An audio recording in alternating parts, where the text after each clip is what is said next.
readers, welcome back to Reads with B. Today we'll be doing chapters 10 and 11 of our Read Oliver Twist. Unfortunately, Rob is unwell at the moment, so I have invited a new partner in crime to join us, my very loving husband, Andy B. Hello everyone. So, now that he's been introduced and we know where we are, let's get on with our story. Chapter 10, Oliver becomes better acquainted with the character of his new associates and purchases experience at a high price, being a short but very important chapter in this history. For many days Oliver remained in the Jews' rooms, picking the marks out of the pocket handkerchiefs, of which a great number were brought home, and sometimes taking part in the game already described, which the two boys and the Jew played at regularly every morning. At length he began to languish for fresh air, and took many occasions of earnestly entreating the old gentleman to allow him to go out to work with his two companions. Oliver was rendered the more anxious to be actively employed by what he had seen of the stern morality of the old gentleman's character.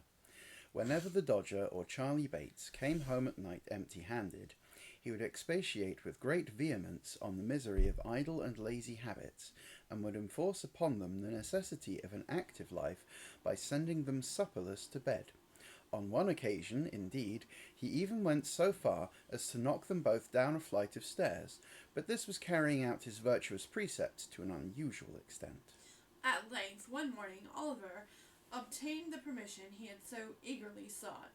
There had been no handkerchiefs to work upon for 2 or 3 days. The dinners had been rather meagre. Perhaps these were the reasons for the old gentleman's giving his assent, but whether they were or no, he told Oliver he might go, and placed him under the joint guardianship of Charlie Bates and his friend, the Dodger. The three boys sallied out.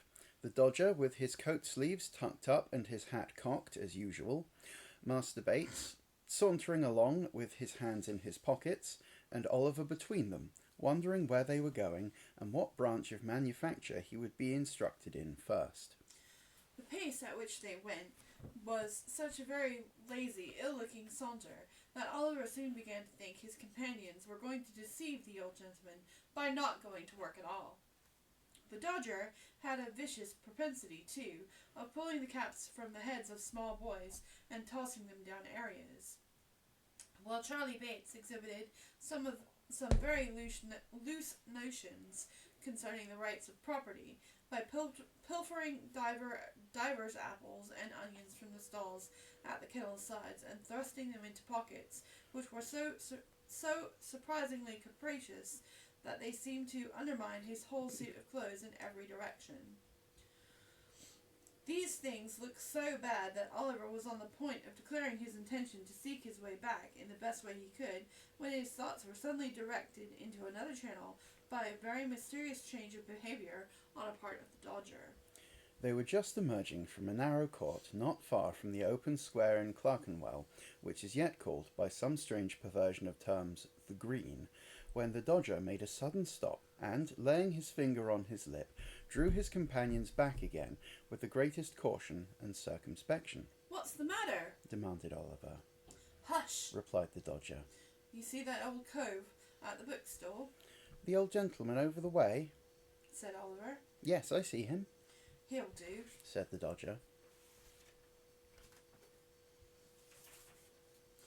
"A prime plant," observed Master Charlie Bates.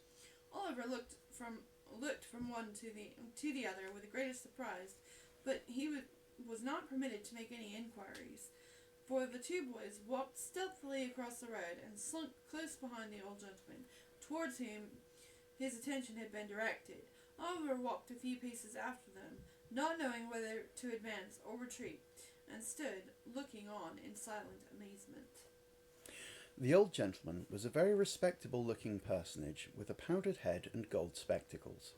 He was dressed in a bottle-green coat, with a black velvet collar, wore white trousers, and carried a smart bamboo cane under his arm. He had taken up a book from the stall, and there he stood, reading away as hard as if he were in his elbow chair in his own study. It is very possible that he fancied himself there, indeed, for it was plain from his utter abstraction that he saw not the bookstall, nor the street, nor the boys, nor, in short, anything but the book itself, which he was reading straight through, turning over the leaf when he got to the bottom of a page, beginning at the top line of the next one, and going regularly on with the greatest interest and eagerness. What was Oliver's horror and alarm as he stood a few paces off, looking on with his eyelids as wide open as they could possibly go, to see the Dodger plunge his hand into the old gentleman's pocket and draw from thence a handkerchief, and to see him hand the same to Charlie Bates, and finally to behold them both running away around the corner at full speed. In an instant the whole mystery of the handkerchiefs and the watches and the jewels and the Jew rushed upon the boy's mind. He stood for a moment with the blood so tingling through all his veins from terror that he felt as if he were in a burning fire. Then, confused and frightened, he took to his heels and, not knowing what he did, made off as fast as he could lay his feet to the ground. This was all done in a minute's space. The very instant when Oliver began to run, the old gentleman, putting his hand to his pocket and missing his handkerchief, turned round sharp. Seeing the boy scuttling away at such a rapid pace, he very naturally concluded him to be the perpetrator, and shouting, "Stop, thief!" with all his might, he made off after him, book in hand. But the old gentleman was not the only person who raised the hue and cry. That Dodger and Master Bates, unwilling to attract public attention by running down the open street, had merely retired into the very first doorway round the corner. They no sooner heard the cry and saw Oliver running than, guessing exactly how the matter stood, they issued forth with great promptitude, and shouting, "Stop, thief!" too, joined in the pursuit like good citizens. Although Oliver had been brought up by philosophers, he was not theoretically acquainted with the beautiful axiom that self-preservation, and here we have a picture of the boys doing the deed, is the first. That's a beautiful axiom is the first law of nature. If he had been, perhaps he would have been prepared for this. Not being prepared, however, it alarmed him the more, so he went away like the wind, with the old gentleman and the two boys roaring and shouting behind him. "Stop, thief! Stop, thief!" There is a magic in the sound. The tradesman leaves his counter, the carman his wagon, the butcher throws down his tray, the baker his basket, the milkman his pail, the errand boy his parcels, the schoolboy his marbles, the paver his pickaxe, and the children his battledore. They run away, pell-mell, helter-skelter, slapdash, tearing, yelling, screaming, knocking down the passengers as they turn the corners, rousing up the dogs and astonishing the fowls. The streets, the squares, and courts echo and re-echo with the sound. "Stop, thief! Stop, thief!" The cry is taken up by hundreds of voices, and the crowd accumulating at every turn. Away they fly, splashing through the mud, rattling along the pavements. Up go the windows, out run the people. Onward bear the mob, the whole audience desert punch in the very thickest of the plot, and joining the rushing throng, swell the shout and lend fresh vigor to the cry. "Stop, thief! Stop, thief!" Stop, thief! Stop, thief! There is a passion for hunting something deeply implanted in the human breast. One wretched, breathless child, panting with exhaustion, terror in his looks, agony in his eye, large drops of perspiration streaming down his face, strains every nerve to make head upon his pursuers, and as they follow on his track and gain upon him every instant, they hail his decreasing strength with still louder shouts, and whoop and scream with joy. Stop, thief! Aye, stop him, for God's sake, were it only in mercy. Stopped at last, a clever blow. He is down upon the pavement. The crowd eagerly gather round him. each newcomer jostling and struggling against the others to catch a glimpse. Stand aside. Give him a little air. Nonsense, he don't deserve it. Where's the gentleman? Here he is, coming down the street. Make room for the gentleman. Is this the boy, sir? Yes. Oliver lay, covered with mud and dust, and bleeding from the mouth, looking wildly round upon the heap of faces that surrounded him, when the old gentleman was officiously dragged and pushed into the circle by the foremost of the pursuers. Yes, Said the gentleman.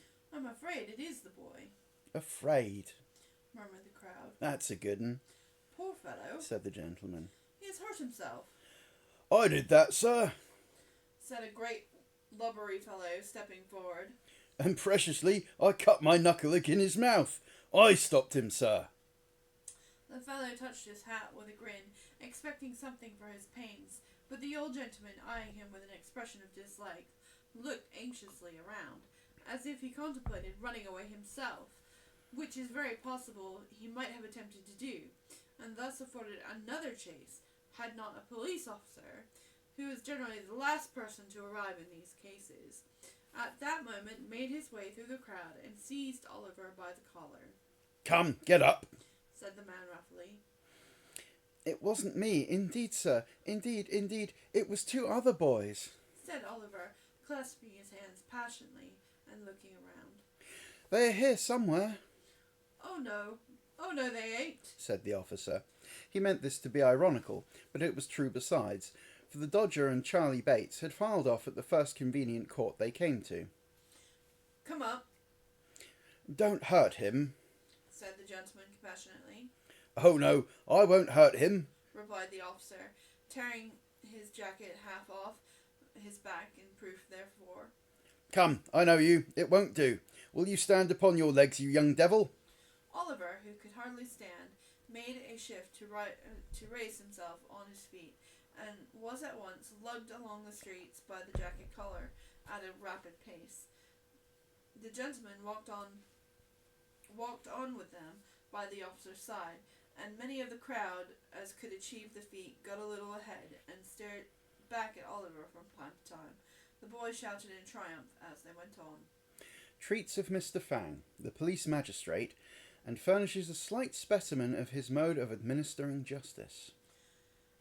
The offence had been committed within the district, and indeed the immediate neighbourhood, of a very notorious metropolitan police office. The crowd had only the satisfaction of accompanying Oliver through 2 or 3 streets and down a place called Mutton Hill, when he was led beneath a low archway and up a dirty court into this dispensary of summary justice by a back way. It was a small paved yard into which they turned, and here they encountered a stout man with a bunch of whiskers on his face and a bunch of keys in his hand. What's the matter now? Said the man carelessly. A young fogle hunter. Replied the man who had Oliver in charge. Are you the party that's been robbed, sir? Inquired the man with the keys. Yes, I am. Replied the old gentleman. But I am not sure that this boy actually took the handkerchief. I would rather not press the case, Must go before the magistrate now, sir. replied the man. His worship will be disengaged in half a minute. Now, young gallows. This was an invitation for Oliver to enter through a door which he unlocked as he spoke, and which led into a stone cell. Here he was searched, and nothing being found upon him, locked up. The cell was in shape and size something like an area cellar, only not so light. It was most intolerably dirty, for it was Monday morning, and it had been tenanted by 6 drunk people, who had been locked up elsewhere since Saturday night. But this is little. In our station houses, men and women are every night confined on the most trivial of charges. The word is worth noting in dungeons compared with which those in Newgate occupied by the most atrocious felons tried and found guilty under the sentence of death are palaces. Let any man who doubt this compare the two. The old gentleman looked almost as rueful as Oliver when the key grated in the lock. He turned with a sigh to the book which had been the innocent cause of all this disturbance. There is something in that boy's face, said the old gentleman to himself as he walked slowly away, tapping his chin with the cover of the book in a thoughtful manner. something that touches and interests me. Can he be innocent? He looked like... By the by, exclaimed the old gentleman, halting very abruptly and staring up into the sky. bless my soul, where have I seen something like that look before? After musing for some minutes, the old gentleman walked with the same meditative face into a back anteroom opening from the yard, and there, retiring into a corner, called up before his mind's eye a vast amphitheatre of faces over which a dusky curtain had hung for many years. No, said the old gentleman, shaking his head. it must be imagination. He wandered over them again. He had called them into view, and it was not easy to replace the shroud that had so long concealed them. There were the faces of friends and foes, and of many that had been almost strangers, peering intrusively from the crowd. There were the faces of young and blooming girls that were now old women. There were faces that the grave had changed and closed upon, but which the mind, superior to its power, still dressed in their old freshness and beauty, calling back the lustre of the eyes, the brightness of the smile, the beaming of the soul through its mask of clay, and whispering of beauty beyond the tomb, changed but to be heightened, and taken from earth only to be set up as a light, to shed a soft and gentle glow upon the path to heaven. But the old man could recall no countenance which could recall no one of countenance of which Oliver's features bore a trace. So he heaved a heavy sigh of the recollections he had awakened, and being happily for himself an absent old gentleman, he buried them again in the pages of a musty book. He was roused by a touch on the shoulder and a request from the man with the keys to follow him into the office. He closed his book hastily and was at once ushered into the imposing presence of the renowned Mr. Fang. The office was a front parlour with a panelled wall. Mr. Fang sat behind a bar at the upper end, and on one side was a door of a sort of a wooden pen, in which poor little Oliver was already deposited, trembling with very much at the awfulness of the scene. Mr. Fang was a lean, long-backed, stiff-necked, middle-sized man, with no great quantity of hair, and what he had, growing on the back and sides of his head. His face was stern and much flushed. If he were not really in the habit of drinking rather more than was exactly good for him, he might have brought an action against his countenance for libel, and have recovered heavy damages. The old gentleman bowed respectfully, and advancing to the magistrate's desk, said, suiting action to word, "That is my name and address, sir," and then withdrew a pace or two, with another polite and gentlemanly inclination of the head, and waited to be questioned. Now, it so happened that Mr. Fang was at that moment perusing a leading article in the newspaper of the morning, adverting to some recent decision of his, and commending him for the 350th time to the special and particular notice of the Secretary of State for the Home Department. He was out of temper, and he looked up with an angry scowl. "Who are you?" said Mr. Fang. The old gentleman pointed at his card with some surprise. "Officers," said Mr. Fang, tossing the card contemptuously away with the newspaper. "who is this fellow?" "My name, sir," said the old gentleman, speaking like a gentleman. "My name, sir, is Brownlow. Permit me to inquire the name of the magistrate who offers such a gratuitous and unprovoked insult to a respectable person under the protection of the bench." Saying this, Mr. Brownlow looked round the office as if in search of some person who would afford him the required information. "Officer," said Mr. Fang, throwing the paper on one side. "what's this fellow charged with?" "He's not charged at all, your worship," replied the officer. "he appears against the boy, your worship." His worship knew this perfectly well, but it was a good annoyance, and a safe one. "Appears against the boy, does he?" said Fang, surveying Mr. Brownlow contemptuously from head to foot. "Swear him." "Before I am sworn, I must beg to say a word," said Mr. Brownlow. "and that is, I never really without actual experience, could have believed. Hold your tongue, sir. Said Mr. Fang peremptorily. I will not, sir. Replied the old gentleman. Hold your tongue this instant, or I'll have you turned out of the office. Said Mr. Fang. You're an insolent, impertinent fellow. How dare you bully a magistrate? What? Exclaimed the old gentleman, reddening. Swear this person. Said Fang to the clerk. I'll not hear another word. Swear him. Mr. Brownlow's indignation was greatly roused, but reflecting perhaps that he might only injure the boy by giving vent to it, he suppressed his feelings and submitted to be sworn at once. Now, said Fang. What is the charge against this boy? What have you got to say, sir? I was standing at a bookstall. Mr. Brownlow began. Hold your tongue, sir. Said Mr. Fang. Policeman! Where's the policeman? Here, swear this policeman. Now, policeman, what is this? The policeman, with becoming humility, related on how he had taken the charge, and how he had searched Oliver and found nothing on his person, and that was all he knew about it. Are there any witnesses? Inquired Mr. Fang. None, your worship. Replied the policeman.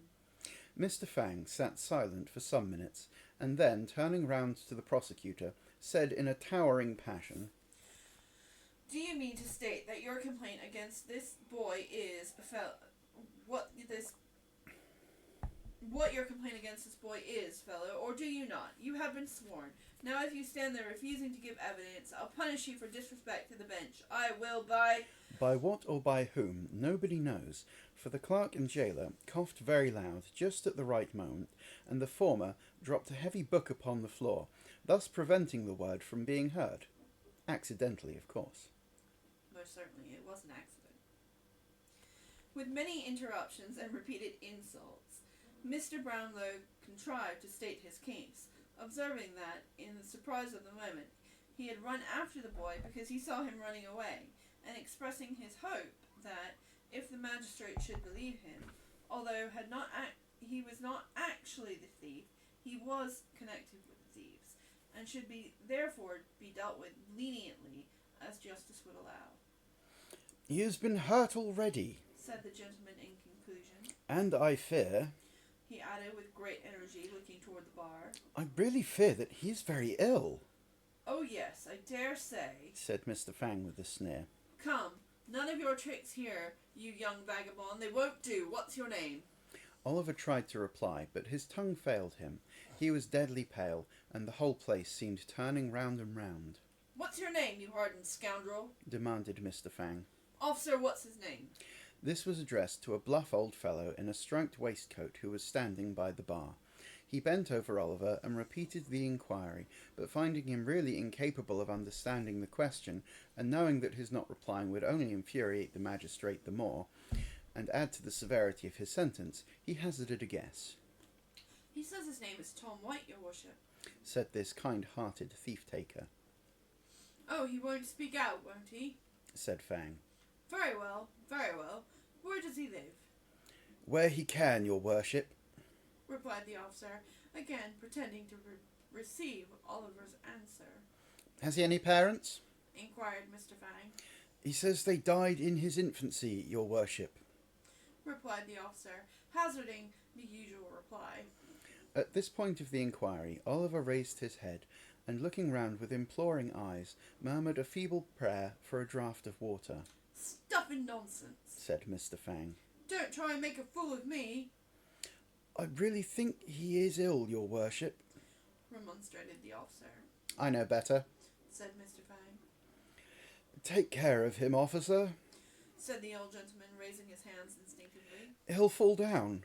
Stand away, officer, cried Fang. Let him if he likes. Oliver availed himself of the kind permission, and fell heavily to the floor in a fainting fit. The men in the office looked at each other, but no one dared to stir. I knew he was shamming, said Fang, as if this were incontestable proof of the fact. Oh. Let him lie there. He'll soon be tired of that. How do you propose to deal with the case, sir? Inquired the clerk in a low voice. Summarily, replied Mr. Fang. He stands committed for 3 months, hard labour, of course. Clear the office. The door was opened for this purpose, and a couple of men were preparing to carry the insensible boy to his cell, when an elderly man of decent but poor appearance, clad in an old suit of black, rushed hastily into the office and advanced towards the bench. Stop, stop! Don't take him away. For heaven's sake, stop a moment, cried the newcomer, breathless with haste. Although the presiding genii in such an office as this exercise a summary and arbitrary power over liberties, the good name, the character, almost the lives of Her Majesty's subjects, especially the poorer classes, and although within such walls enough fantastic tricks are daily played to make the angels blind with weeping, they are close to the public, save through the medium of the daily press. Mr. Fang was consequently not a little indignant to see an unbidden guest enter in such irreverent disorder. What is this? Who is this? Turn this man out. Clear the office, cried Mr. Fang. I will speak, cried the man. I will not be turned out. I saw it all. I keep the bookstall. I demand to be sworn. I will not be put down, Mr. Fang. You must hear me. You must not refuse, sir. The man was right. His manner was bold and determined, and the matter was growing rather too serious to be hushed up. Swear the fellow, growled Fang with very ill grace. Now, man, what have you got to say? This, said the man. I saw 3 boys, 2 others, and the prisoner here, loitering on the opposite side of the way, when this gentleman was reading. The robbery was committed by another boy. I saw it done, and I saw that this boy was perfectly amazed and stupefied by it. Having by this time recovered little breath, that was you. Oh, I'm sorry. Having by this time recovered a little breath, the worthy bookstall keeper proceeded to relate in a more coherent manner the exact circumstances of the robbery. Why didn't you come here before? Said Fang after a pause. I hadn't a soul to mind the shop, replied the man.